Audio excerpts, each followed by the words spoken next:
Every GTA 5 zombie mod has the same hidden problem. And it's not the zombies. The strange part is that it's something every player wants as quickly as possible. Without it, surviving feels almost impossible. But the moment you get it, the apocalypse slowly starts to disappear. So why can one feature completely change the way every zombie apocalypse feels?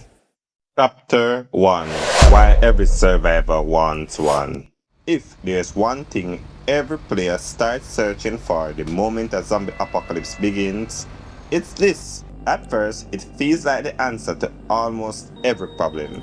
And honestly, that's exactly what it's supposed to feel like. The opening hours of a zombie apocalypse are usually the most memorable because the world still has control over you. Every journey is uncertain. Leaving your safe house isn't just about getting from one place to another. It's about deciding whether the reward is worth the risk. Do you search one more building for food? Do you take the longer route to avoid a group of zombies? Or do you gamble on a shortcut because you are running out of supplies? Every decision has consequences, and that's what makes surviving so satisfying. Naturally, players begin to look for something that can tip the odds back in their favor. Not because they want to skip the apocalypse, but because they want to survive it. Then they finally find it. And what is it? A working vehicle. It feels like a reward you've earned. Suddenly, traveling is faster and escaping danger becomes far more reliable. The world feels less intimidating, but that's okay. You've survived long enough to deserve an advantage. And that's why almost every player is excited to get behind the wheel. The strange part is that nothing about it feels like a mistake. In fact, it feels like good game design, which raises a more important question. If vehicles feel so rewarding, why do they slowly make the apocalypse disappear? Chapter 2. How vehicles change survival. Finding a vehicle doesn't suddenly make the apocalypse disappear. In fact, the first few minutes are some of the most satisfying in the game. You're finally traveling faster, supply runs takes less time, exploring parts of the map that once felt impossible suddenly becomes realistic. It feels like all of your early struggles have paid off. But if getting a vehicle feels so rewarding, why do so many zombie playthroughs feels less exciting afterwards? The answer isn't that vehicles make you overpowered. It's much more subtle than that. They change the way you make decisions. Before, every journey forced you to think which route is safer. Should you search one more building? Can you make it home before more zombies arrive? Those questions weren't obstacles. They were the survival experience. They made every trip feel unpredictable because they were never a guaranteed outcome. Then the question begins to disappear. Instead of asking how you're going to reach your destination, you simply drive there. Streets that once slowed you down becomes roads you barely notice. Groups of zombies that would have forced you to change direction become something you pass without a single thought. The world stops demanding your attention. You're no longer surviving your way through, you're traveling across it. That's where the experience quietly changes. The vehicle hasn't removed the zombies. It hasn't removed the apocalypse. It's removed something much harder to notice. The decisions that make the apocalypse feel dangerous in the first place. So, if the zombies are still everywhere, why does the world suddenly stop feeling like it's fighting back? Chapter 3. Why this breaks immersion. At first, that might not sound like a problem. Isn't the whole point of survival to become stronger? If you fight your way through the hardest parts of the apocalypse, shouldn't life become easier? The answer is yes, but to a point. Becoming more capable is rewarding. The problem begins when the world stops demanding anything in return. Think about the best moment from a zombie playthrough. They usually aren't the moments where everything went according to plan.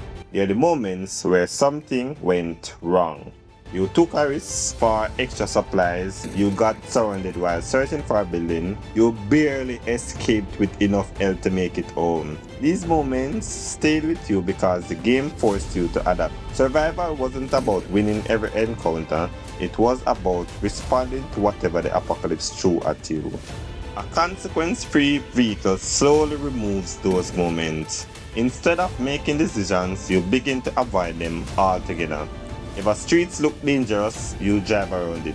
If a zombie blocks the road, you leave. If a supply run goes badly, your escape is already waiting outside. The apocalypse is still happening around you, but it has fewer opportunities to influence your decisions. And when the world stops affecting your decisions, it also stops feeling dangerous. That's why the biggest problem with vehicles isn't speed, storage, or even how easy it makes escaping. They are all symptoms. The real problem is that they replace uncertainty with certainty. Once every journey has an obvious solution, survival slowly turns into routine. So, if removing vehicles isn't the answer, what will make them strengthen the apocalypse instead of weakening it? Chapter 4: A Solution. The solution isn't to remove vehicles. In fact, they will create a totally different problem. A zombie apocalypse without vehicles wouldn't feel realistic for real. Trucks and motorcycles are part of almost every zombie story because they represent hope. They let you escape, transport supplies, although I don't think you transport supplies in GTA, and reach places they otherwise couldn't. The goal isn't to make vehicles disappear, it's to make them another surviving challenge instead of the end of one. The best survival mechanics aren't built around giving players fewer options. They are built around making every option comes with a cost. A vehicle should save time, but maybe fuel is running low. It should help you escape zombies, but the noise might attract even a bigger one. And that's the difference between a vehicle that supports the apocalypse and one that quietly destroys it. One removes problems, the other creates new ones. Instead of bypassing survival, it becomes part of survival.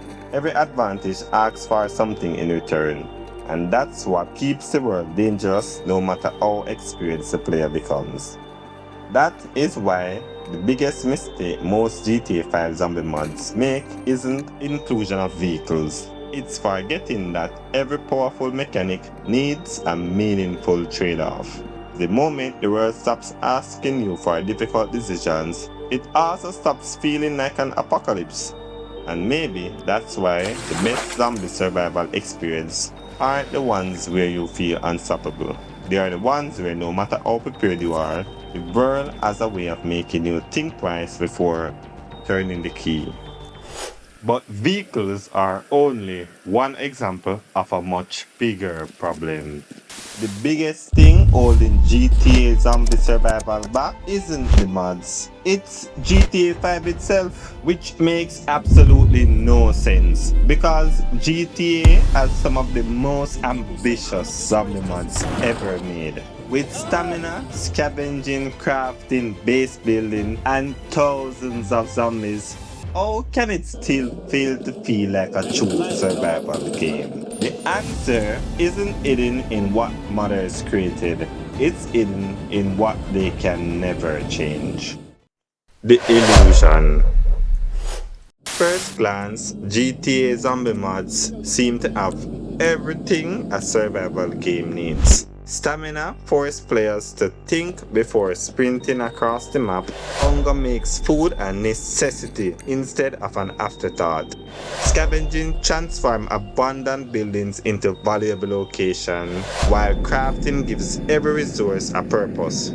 Add base buildings and thousands of zombies roaming Los Santos, and it genuinely feels like you're stepping into a post-apocalyptic survival world. On paper, it has everything you would expect from the game. These mechanics create the feeling that survival is the main objective. Instead of thinking about making money or completing missions like you normally do in GTA, our priorities completely change. Your next meal becomes more important than your next paycheck, and staying alive becomes the only thing that matters. Players immediately begin managing inventory, weapons, and resources like they would in any dedicated survival game. Every bullet, bandage, and food item suddenly has value. Even simple decisions, like whether to carry extra ammunition or save space for supplies, forces you to think ahead, creating the kind of resource management that defines survival games. The first few hours can feel incredibly immersive. You're constantly checking corners, avoiding necessary fights, and carefully exploring abandoned buildings for anything useful. Every mechanic convinces you that you're surviving an apocalypse rather than simply playing another Grand Theft Auto mod. I mean, look at this gameplay. You go around and you look at all the zombies walking about. It feels so immersive, man. I mean, look at all this. The zombies there, kill them, or should we just walk away? No, it's better this way. And as you can see, we can find different places to do so much things. It feels so surreal.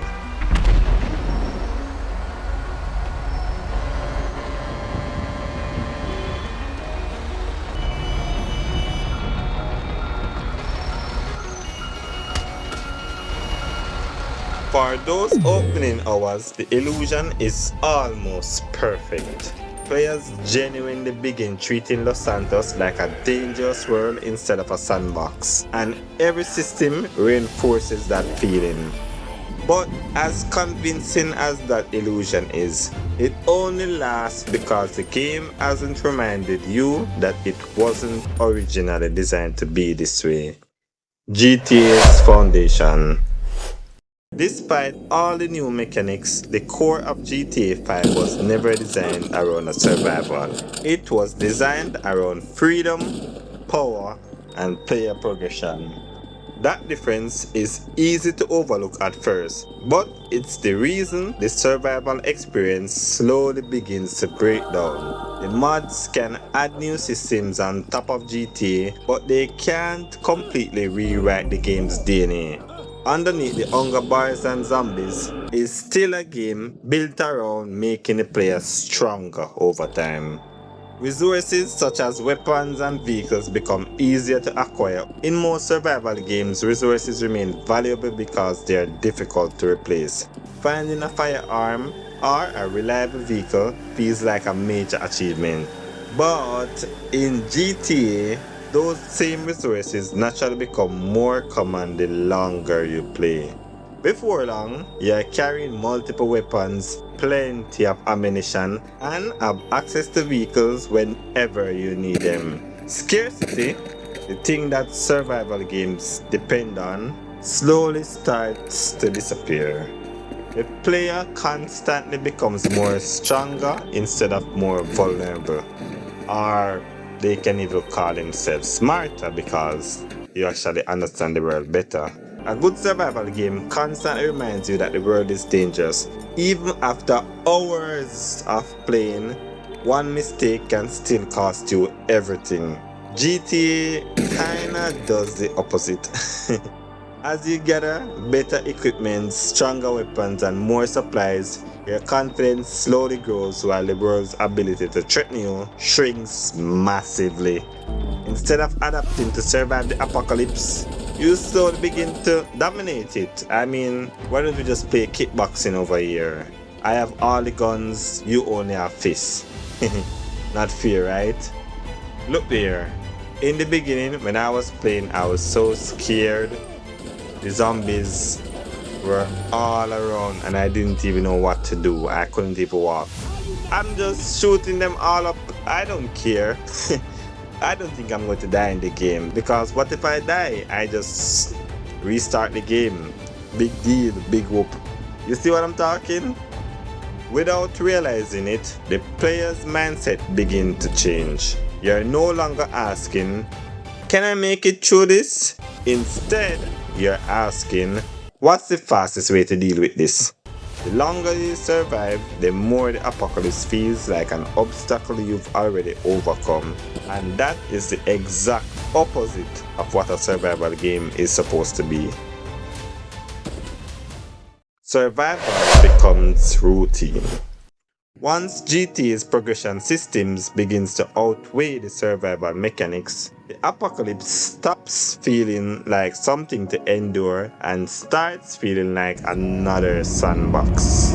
We're looking at you, Minecraft. The survival systems are still there. You still have to eat, manage stamina. Well, for a simple zombies reborn, I don't think any other zombie mod does that. Gather supplies, which is the best thing about simple zombies, but they no longer shape the way you play. Instead, GTA's core gameplay takes over. The zombie apocalypse becomes the setting, not the challenge. Resources eventually lose their importance. At the beginning of the game, every water you collect, every gun you take from a zombie when you kill them, and every literal thing that you collect throughout the game feels valuable because you're never sure when you'll find more. But as your stockpile grows, those same resources stop influencing your decisions. Survival becomes less about careful management and more about maintaining supplies you already have plenty of. Zombies become predictable obstacles rather than genuine threats. The infected are terrifying when you're under-equipped because every encounter carries real risk. You literally can die at any moment. What are you going to do? Thump a zombie? You can't do that. You have to run. But once you're well armed, their behavior really changes. You know how they react, know how to deal with them and what they'll do next. Instead of creating fear, they become another obstacle standing between you and where the hell you want to go. Anywhere. Why not on a rooftop? I don't know. Combat becomes the default solution instead of a dangerous gamble. One of the defining traits of survival game is that fighting is often the last option because every battle comes with huge consequences. Consequences of being beaten, in this case. In GTA, however, combat slowly becomes the easiest answer. Rather than sneaking around a bunch of zombies or searching for another route, it's often quicker to just shoot them in their head. I mean, what are you going to do? Run around the city just to reach to one destination? Just kill them. You notice in the start it was so scary. You don't even want to go near a zombie or don't even want them to see you. You see? And look right here. Right here you just drive through all the places. It doesn't even matter. Like, you're not going to die. And if you die, what is going to happen? Nothing is going to happen, man. The respawn and go about your day. You see the difference? Whoa, this doesn't look safe now, does it? This is the moment the illusion finally breaks. The question is no longer, can I survive? No, the question is, how quickly can I clear this area? Fear is replaced by efficiency. Efficiency. I knew he wasn't dead. Caution gives way to confidence and survival slowly becomes routine. The zombies haven't changed. No, not at all. The player has. And that's when GTA starts feeling less like a survival game. Oh shit, oh shit. Although it never was one, and more like a power fantasy it was always designed to be. The real problem. The biggest limitation isn't the creativity of the modders. Nah, it's the foundation they're forced to build on. The people behind these mods have accomplished something genuinely impressive. Sola Ola, I respect you. Is that how his name is pronounced? I'm not even sure. He and so many others has transformed this crime-fighting game that was never meant to have zombies into one of the most enjoyable zombie experiences available. But no matter how many mechanics they add, they are still building on top of GTA 5. And because of that, they are always working around the game's original design because, yes, they can't replace it. Mods can introduce new systems but cannot completely replace GTA's core gameplay philosophy. Or should I say Rockstar's philosophy. They can add hunger, stamina, diseases, crafting, and even base building. I mean, Simple Zombies Reborn went so much further than what a normal game would. But they can't fundamentally change what GTA was built to be. At its core, GTA rewards freedom, action, and becoming increasingly powerful. And those systems will always influence how the game feels. Survival mechanics are constantly competing with systems that encourage power and freedom. Every mechanic that tries to make you feel vulnerable is fighting against another mechanic that's trying to make you feel unstoppable. You see, it's like the yin and yang, the positive and negative of a battery. What am I even talking about? The survival elements push you to be cautious while GTA constantly rewards you to take control. Those two philosophies are always pulling in opposite direction. The result is an experience that stimulates survival without fully committing to it. That's a reason why GTA Zombies are so convincing at first. They successfully recreate many of the mechanics found in these dedicated survival games. You know all the zombie games, but over time those mechanics become layered over GTA instead of replacing it, making survival feel more like a feature than a foundation of experience. It's pretty cool, isn't it? I'm telling you, man, this game is pretty cool. And that's why GTA Zombie mods remain one of the best zombie apocalypse experience you can play. Not because they perfectly recreate the survival, but because they offer something uniquely GTA. They let you experience the fantasy of surviving the end of the world, even if the game underneath is constantly reminding you that you're still in Los Santos. The mods aren't the problem, they are simply trying to turn one of gaming's greatest power fantasies into something that it's never supposed to be. And I really love the game. I mean, especially that you're creating from scratch, that's the best part. The modders didn't fail to create survival, they simply built it on a game that was never designed for it. And until that foundation changes, true survival will always be just out of reach.